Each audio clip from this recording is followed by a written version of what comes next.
Shalom, queridos, glória a Deus, graça e paz.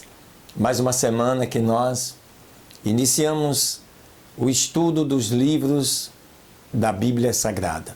Como você sabe, nós estamos há 16 semanas, essa é a 16ª semana, em que nós semanalmente fazemos o comentário acerca de um livro da Bíblia. Esse é um projeto do qual tem como propósito acrescentar mais conhecimentos acerca da Palavra de Deus.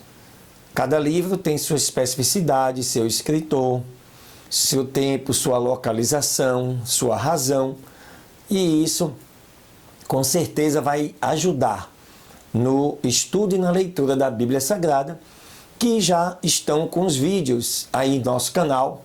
São mais de 1.100 vídeos com cada capítulo de cada livro gravado com comentários para te ajudar a, em até um ano, vai depender da sua disponibilidade, mas no máximo em um ano você poder ter lido e estudado toda a Bíblia Sagrada. Então, querido, não saia daí, porque hoje nós vamos falar um pouquinho sobre o livro de Hebreus. Um livro que tem sua autoria bem polêmica, não é consenso, mas isso não importa, não faz a diferença. Vamos dar nossa opinião e alguns comentários acerca deste livro. Não sai daí não. 5 segundinhos, nós estaremos de volta. Deus abençoe.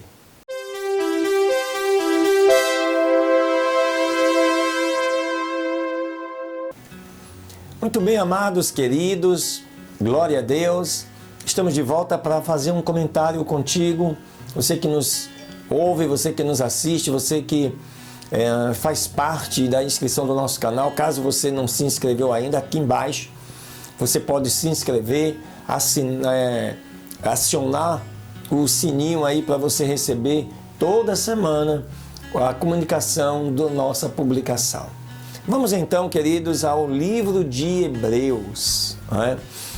A carta aos Hebreus é um tributo ao incomparável Filho de Deus e o encorajamento para os cristãos perseguidos que são companheiros ou foram companheiros do autor. O escritor aos Hebreus receava que seus leitores cristãos estivessem vacilando em sua perseverança. E assim, ele usou uma dupla abordagem. Exaltou Jesus Cristo, que é tratado como Deus, e como o Filho do Homem.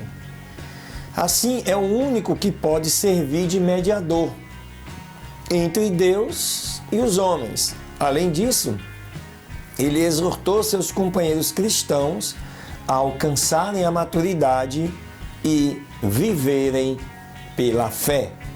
Aleluia! O texto de Hebreus, tecnicamente, de forma direta e objetiva, não identifica o seu autor. O que sabemos é que ele era um cristão da segunda geração. E é por isso que eu, por exemplo, fico mais inclinado a aceitar como escritor o apóstolo Paulo. Pois ele disse que a mensagem de Cristo foi-lhe confirmada pelos que ouviram do próprio Jesus. Visto que Paulo afirmava que seu evangelho fora revelado diretamente pelo Senhor. Mas isso não muda, porque cada carta tem um propósito específico.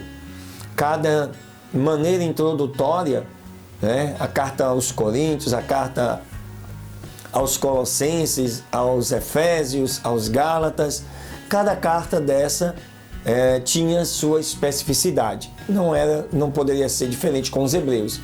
E a minha inclinação para ser Paulo é em função de que ninguém, do que hoje os estudiosos podem atribuir, ninguém melhor do que Paulo conhecia bem os judeus. Visto que assim Paulo afirmava que seu evangelho foi revelado diretamente pelo Senhor, suspeita-se que ele não seria o autor. É uma suspeita. O autor tinha também familiaridade com Timóteo, o que reforça mais ainda a possibilidade de ser Paulo. A diferença é que Paulo, em momentos com Timóteo, referia-se como sendo como nosso irmão ou meu próprio filho, não diferente bem como está escrito em Hebreus. Estudiosos também têm proposto também as seguintes pessoas. Uns dizem que pode ter sido Lucas, o próprio Clemente de Roma, Barnabé, Apolo, o próprio Timóteo, Filipe, Pedro, Silas, Judas, Aristão. Aí tem nome para todo gosto, né? No final das contas, queridos, não importa que a identidade do autor não tenha sido encontrado aí junto com o próprio livro, tenha se perdido. O que importa é que nós devemos ficar satisfeitos, e eu estou satisfeito com isso, é o fato de que os cristãos primitivos receberam a carta como uma escritura inspirada e autorizada, e seu valor para o discipulado cristão é inquestionável. Isso é o que mais nos importa. Aleluia! E nós todos sabemos que a Escritura ela é inspirada por Deus. Então, de qualquer caso, quem Deus usou, o Espírito Santo, para escrever, isso não importa tanto. O que importa é a sua essência, a sua característica. O autor de Hebreus conhecia bem os seus destinatários, por isso que eu insisto ser este o apóstolo Paulo, visto que chamava eles de irmãos e amados. Como escritor, eles eram convertidos e que tinham ouvido o Evangelho por intermédio dos primeiros seguidores de Cristo. Eruditos especulam que aqueles a quem o livro foi endereçado constituíam um grupo dissidente, como uma igreja em casa que se separa da igreja principal. É um comentário, mas eu ainda prefiro entender que essa carta era dirigida àqueles judeus, claro, que se converteram, e àqueles que tinham dúvidas quanto a essa possibilidade de Jesus realmente ser o Filho de Deus, né? Uma outra teoria sustenta que os destinatários eram ex-sacerdotes judeus e haviam se convertido ao cristianismo e, de repente, estavam considerando a possibilidade de retornarem ao judaísmo, a fim de evitar uma perseguição por parte dos seus companheiros judeus. Essa teoria também é bastante significativa. Uma outra teoria afirma que o grupo não era necessariamente judaico, uma vez que cristãos gentios também acatavam o Antigo Testamento como escritura. Essa teoria eu já descarto pelo fato de que a essência da carta, e você vai ler, vai estudar, e você verá que ela tem uma forte inclinação judaica. Em relação à data, é uma outra questão que não está muito bem clara, que o livro foi escrito. O que fica claro é que foi antes da queda de Jerusalém, né, nos anos 70 da nossa era. Por que nós entendemos assim? Porque se fosse depois da queda de Jerusalém, esse evento com certeza seria incluído no livro de Hebreus. E ele não fala sobre a destruição do templo, né, como fator primordial nesta data. A perseguição, por exemplo, pública mencionada lá em Hebreus 10, 32 a 34, sugere uma das duas possibilidades para a datação do livro. Sabemos que os imperadores romanos Nero e Domiciano, Nero governou Roma de 64 a 68 e Domiciano 81 a 82. Respectivamente, perseguiram os cristãos. É mais provável que Hebreus tenha sido escrita durante a perseguição sob Nero, um pouco antes aí talvez da destruição do templo. O autor de Hebreus, o apóstolo Paulo, queria exaltar Jesus Cristo. Ele fez isso em todas as cartas e não seria diferente na carta aos Hebreus. Uma indicação verbal desse desejo é o uso consistente e repetitivo da palavra grega kreiton, que significa mais excelente, ou superior, ou melhor. E nós vemos isso em várias cartas escritas pelo apóstolo Paulo. Essa palavra é o ponto em comum que une a argumentação teológica complexa e sutil do livro. Em comparação com qualquer coisa ao plano divino para a criação e a redenção, Jesus Cristo é superior. O autor descreveu a superioridade do novo pacto em relação ao antigo pacto, porque desejava que seus leitores se lembrassem que Jesus Cristo é o cumprimento da lei e das promessas de Deus no Antigo Testamento, uma outra característica paulina.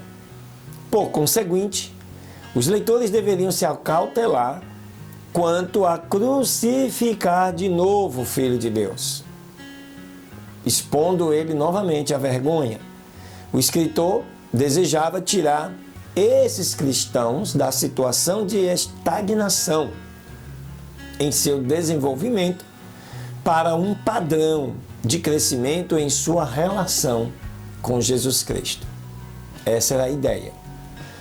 Assim, queridos, nenhum outro livro no Novo Testamento amarra a história e as práticas do Antigo Testamento à vida de Jesus Cristo tão inteiramente quanto o livro de Hebreus. Assim como Jesus Cristo ensinou que o Antigo Testamento se cumpriu em sua pessoa, assim também o autor de Hebreus ensinou que o Antigo Pacto se consumou, né, em o Novo Pacto. Portanto, Hebreus também revela que, em razão do Antigo Pacto ter sido cumprido em um Novo Pacto, este Novo Pacto é efetivamente superior. Assim, o Novo Pacto é feito superior pelo ministério de Jesus Cristo. Uma outra característica muito interessante é que, ao concluir o livro de Hebreus, o autor escreveu: rogo-vos, irmãos, que suporteis a palavra da exortação, porque vos escrevi uma carta em poucas palavras. Mostra que o estilo literário desta obra indica, né, alguma coisa que Hebreus é um sermão teológico escrito. Não é tanto assim uma carta, embora certamente termine como tal, porque não possui subscrição inicial. Toda carta precisa ter uma subscrição, como era a norma antiga. Em vez disso, Hebreus começa com um ensaio a respeito da superioridade de Jesus. Todavia, sua capacidade de ir ao encontro da alma do leitor indica que Hebreus é mais do que meramente um ensino literário, né? Na verdade, Hebreus possui um caráter sermônico, definido por quanto expõe as Escrituras detalhadamente, a fim de desafiar o leitor à fé e à fidelidade. Por fim, o desenvolvimento contínuo de uma teologia pactual, complexa e holística, indica que Hebreus é um sermão teológico escrito e que revela a amplitude do grande plano redentor de Deus para a humanidade. Aleluia! Glória a Deus por isso, queridos, de poder termos um livro, né, da magnitude do livro escrito para os hebreus e para mim e para você. Amém? Vamos ficar por aqui nesta semana e nessa que é a 16ª semana, falando do livro de Hebreus, e com certeza, quando você for estudar o livro de Hebreus, você vai ver todos esses comentários evidentes dentro deste livro. Deus abençoe. Um beijo no seu coração. Até a próxima semana. Aleluia.